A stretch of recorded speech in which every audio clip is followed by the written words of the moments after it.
Welcome to the channel, friends. So today I'm going to have a quick discussion of the top 5 snowblower mistakes that I see.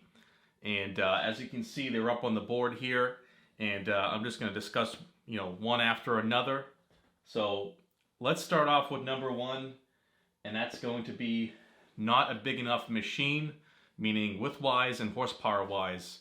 A lot of people don't want to spend the money on a more expensive machine, a larger machine, so they end up with a smaller machine that they get for less money, and usually they end up struggling and having a bad time because they just are unhappy about how long it takes, or it's not capable of discharging the snow properly, and it all kind of roots down to not buying a big enough machine, which will actually make your life easier because you'll get done quicker, and it'll pretty much process the snow a lot faster.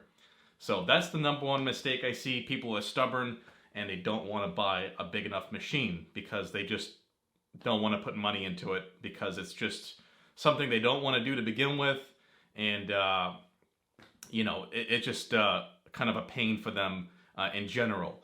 But a larger machine, more capable machine will be more enjoyable for sure.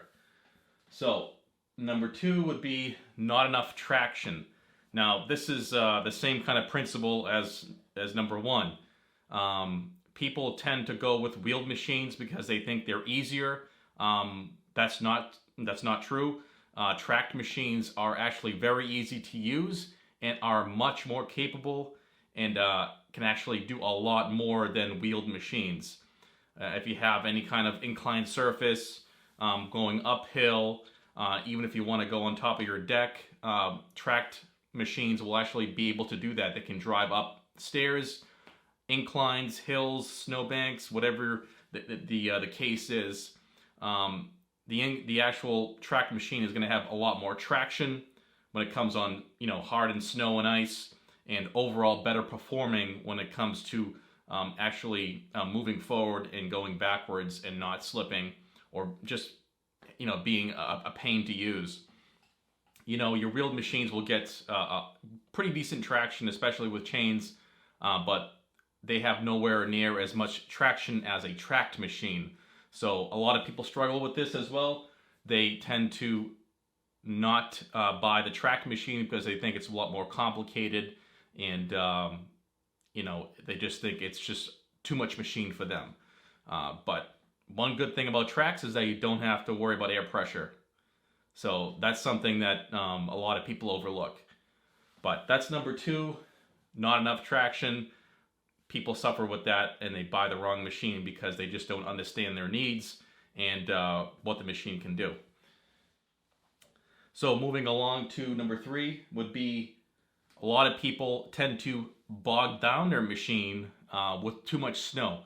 Now doing this is not good for the machine because you're not allowing the impeller to generate enough RPM to discharge the snow properly. So if you kind of pace yourself and slow down a little bit and not necessarily go in those higher gears, the machine will actually work better and it'll discharge snow better.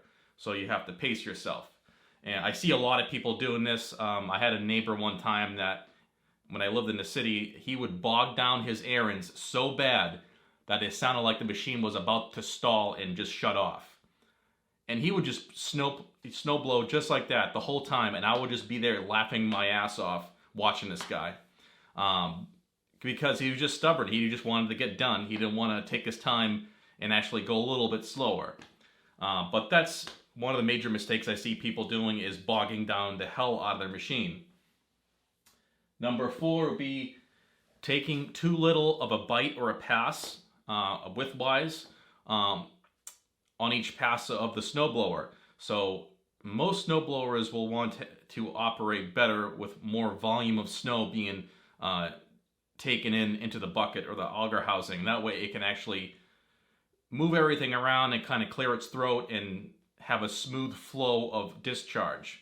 When you start feeding it small little tailings and the stuff that's left behind, some snowblowers can actually have a problem because it just starts building up and it's not going anywhere, and it doesn't have the volume or the push to get it through the actual chute system. So what I tend to find is you want to be about 50% or more of your auger housing width. Stay above that. You'll be processing snow a lot more efficiently. Once you step below 50% of your auger housing width, it tends to start choking up more and not processing snow as fast or with enough velocity. So intaking more snow is always a good thing for the machine. The next one, which is the last one here, number 5, is poorly adjusted skids and scrapers. I see this a lot. When they're poorly adjusted, the machine will tend to pull to one side, have a lot of drag, not track properly, and also might leave more snow on one side or the other. So taking the time to adjusting your skids is very important for your machine to wear in nicely and to have smooth operation. The snowblower should drive straight. If you were to zip tie that drive handle down, the snowblower should go exactly straight and should not veer off. If it's kind of chattering or pulling to one side, you have an issue. Usually when you first adjust the skid shoes, they will chatter a little bit, but once they break in, you'll be fine. But that's the 5th mistake that I see a lot of people doing, is that they don't adjust their skid shoes and their scraper bar, and they have a bad time, and they don't understand why. So that right there, guys, is 5 common mistakes that I've noticed. Let me know below what you've noticed as common mistakes when snowblowing with other people or yourself.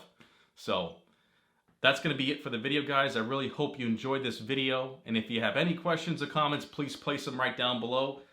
And if you haven't subscribed to the channel already, please go ahead and do so. I want to thank you guys for watching, and I'll see you in the next video.